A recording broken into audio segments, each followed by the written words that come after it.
Welcome to the Blue Cafe. We bring you stories of faith, love, and devotion. Yeah, just kidding, please help us grow by hitting that like button. Now on to the story. I am leaving her after 6 months of trying. Need support. My 33 meters wife, 33F, cheated on me in December. I walked in on them at his house as I knew what was going on. It was my stepdaughter's father. I have been kicking him off our property for years and keeping his anger in check. I spent all day taking care of the house, the pets, the yard, and her daughter, 4F. When we got married, she had me donate my beater so I could drive one of her cars. I even did a little part-time work on the side at the law firm she works at. My days began at 6 a.m. and ended as late as 2 a.m. some nights because of all the chores I was responsible for. I tried to forgive her but continued catching her talking to him and even making plans to sleep with other male friends, all the while assuring me she wanted us to work. She abused me sexually and emotionally, telling me that cheating was my fault because I should have done something to stop it, and using guilt and threats to make me have sex with her when I was clear I wasn't ready for that. She got pregnant after I caught her with him and I asked for a DNA test. Instead, she went and got an abortion immediately and blamed me for that, too. I decided to leave last month and quit my job. Since then my family has been supporting me and I struggle every day to get out of bed and even just feed myself. We were married less than a year ago.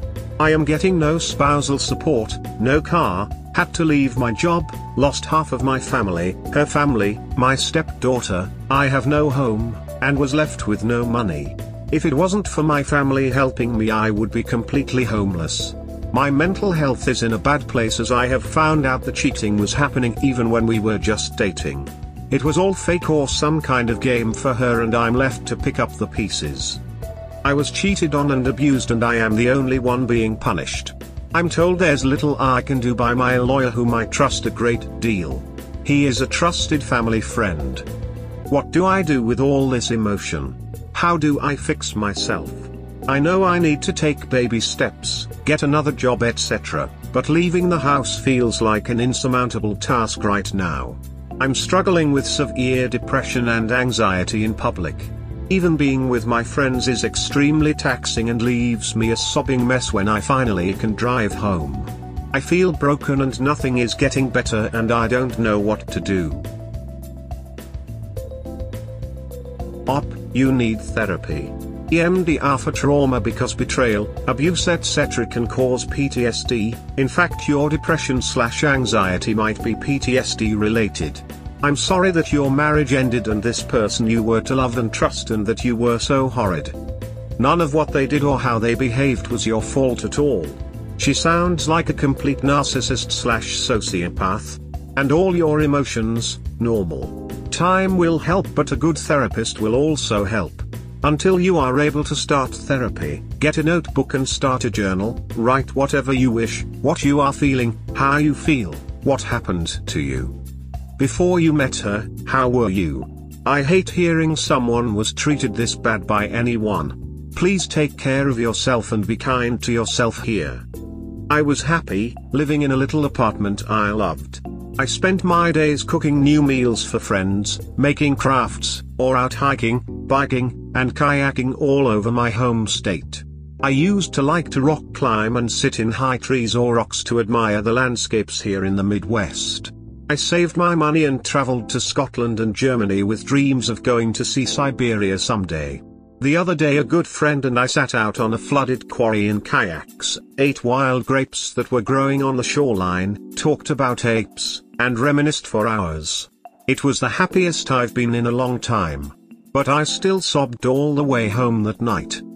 I feel like I am drowning and that person I used to be is dead and I'm just faking it.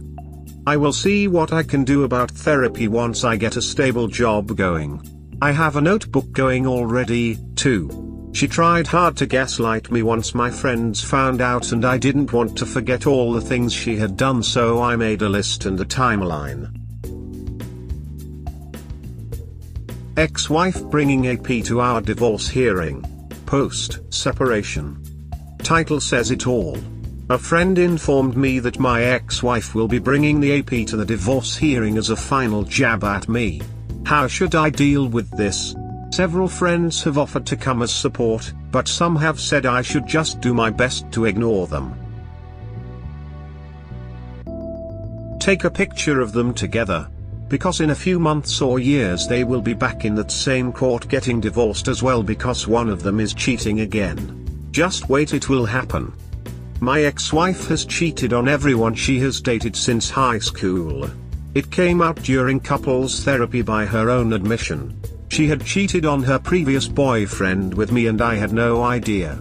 Seems to just be her mo, and the AP was physically abusive to her a few years before we got together, but I'm sure they'll be very happy this time. Divorce hearing today. Went great, feeling great. Update. My divorce hearing finally today. My post history contains my full story, but Doctor, I was abused by my ex-wife after catching her in our bed with another man days after Christmas last year. I tried but as time went on I kept catching her talking to the same guy and even planning to go see others out of town while getting inappropriate sexual Snapchats and texts from them. All while lying to my face and telling me she has cut contact. Every single time. Same story. I finally told her I was leaving and would be filing for divorce, and she told me again that if I left she would kill me. Here we are, though. I am alive and she is permanently out of my life. I came home from the courthouse and hit a few new maxes in the gym and I'm all around feeling great. She doesn't know where I live, moved out of town, and she doesn't know where my new job is. This woman, who I loved dearly and would have done anything for, took everything from me. My job, my car, my home, my stepdaughter, my marriage, my mental health, and potentially my baby. Even though I am confident it was AP's baby, she aborted it when I asked for a DNA test. This entire year has been an unending hell for me, and all the while she blamed me for leaving and tearing apart our family. By the time she arrived this morning I was already speaking to my lawyer. We just had to be present and get the papers signed by the judge. I never looked at her once, not even when she tried to hand me mail from the house. I just grabbed it and kept walking. I did notice that AP didn't come with her, odd since she had been saying to mutual friends he would be coming with. Everything proceeds fine. I was stressed and emotional on the inside, but I kept a gentle smile on my face and kept my spirits high. She was sounding like she was about to cry, but I never looked. It wasn't till I got home that I noticed a note mixed in with my mail. AP wasn't there because he got some other girl he was seeing pregnant. I tore it up and threw it away. She had a loving husband and she cheated, lied, and hurt me till I left her, and she did it for a loser that was seeing other girls anyway. The cherry on top is that AP hates being a father. He is lazy, beat my ex-wife when they were together, and drops his daughter off with his mother anytime he has her. She called him by his first name and called me dad because she barely knew the guy. His own mother cried on Christmas while we shared a drink because she was so happy her granddaughter had me in her life. This new baby will destroy his life even further. My only hope is that whomever he is having this baby with gets away from him ASAP for the baby's sake. Despite how high energy I am, I feel very alone today and am bouncing between very happy and very muted. Sorry if this is all over the place, I'm just feeling very strange. I thought it would feel better, but if I'm being honest I wish none of us were suffering. Well, this chapter of your life is finally over. It's emotional for sure. It's sad that all of this happened, but it's not in your control. The only thing you can control is what you will do next. But take your time to relax and breathe a little. I'm sure it was a tough road. You deserve a break. You're allowed to grieve. You're allowed to be sad. It almost sounds like you will miss her daughter more than her. I get the impression that you enjoyed being a dad. There is still time to find someone who will be all in just for you. I started over at 32. I was found by a truly amazing woman. We've been a couple for 26 years, married 24. I'm in my 30s as well, so this was nice to read. I'm glad you are doing well. Just grieve the marriage and take it one day at a time. That's honestly all you can do. I hope you have a support system in place. Older men rarely do, unfortunately, but maybe you do or can change it. Post here as well for support and venting. That part of your life is over. Don't look back. I have a very supportive family and a close group of friends that are all very helpful. They didn't know how bad it all was till it blew up, but are fully in gear now. No worries, she is blocked and deleted from everything. We hope that by sharing these stories with interested folks like you, we can help people recognize the signs of a relationship in trouble, and avoid so many of these heartbreaking situations yourselves. Have a good day or night, wherever you are.